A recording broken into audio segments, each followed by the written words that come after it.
জয় নিতাই। আজকের recipe mango দই ভাপা। কীভাবে বানাবো চলুন দেখে নিচ্ছি।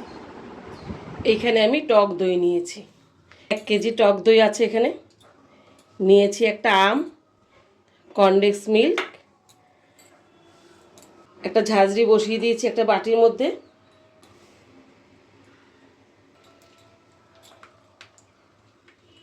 তোমার যতটা টক দই লাগবে তুমি ততটাই টক দই ব্যবহার করবে।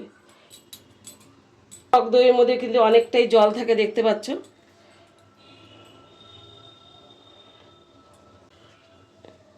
জলের হাঁড়িটা বসিয়ে দেব আধ ঘন্টার জন্য, সব জল পড়ে যাবে।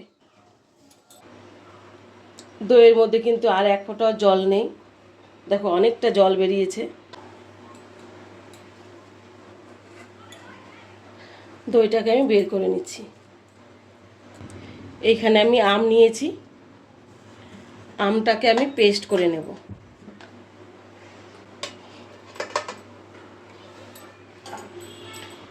আম দেখো সুন্দর করে আমি পেস্ট করে নিয়েছি। আমটাকে আমি দইয়ের মধ্যে বের করে নিচ্ছি।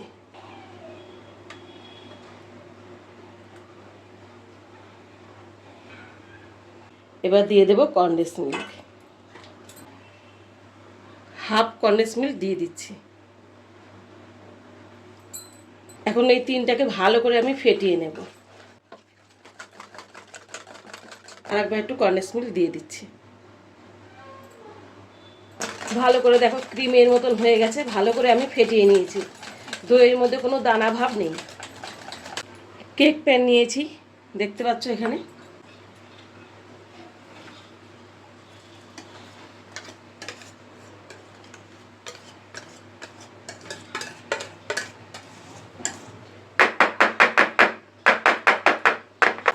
একটু ভালো করে ঝাঁকিয়ে নেবে যেন সমান হয়ে যায়। কড়াই কিন্তু বসিয়ে দিয়েছি, জল আছে দেখো, জল গরম হয়ে গেছে। একটা স্ট্যান্ড বসিয়েছি, দইটা বসিয়ে দিলাম। আধ ঘন্টা পরে খুলবো। আম দুটোকে আমি কেটে নিচ্ছি।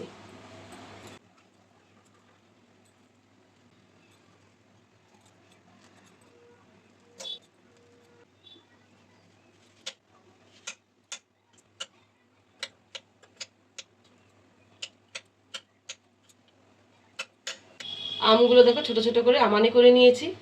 অন্যদিকে দই ভাপাও রেডি হয়ে গেছে, ফ্রিজে রাখবো। দই ভাপাটা আমি নামিয়ে দেখাচ্ছি।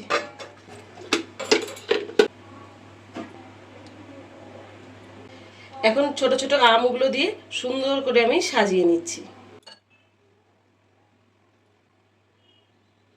আম দিয়ে দই ভাপা কিন্তু রেডি হয়ে গেছে। ভালো লাগলে লাইক, শেয়ার, কমেন্টসে জানাবে।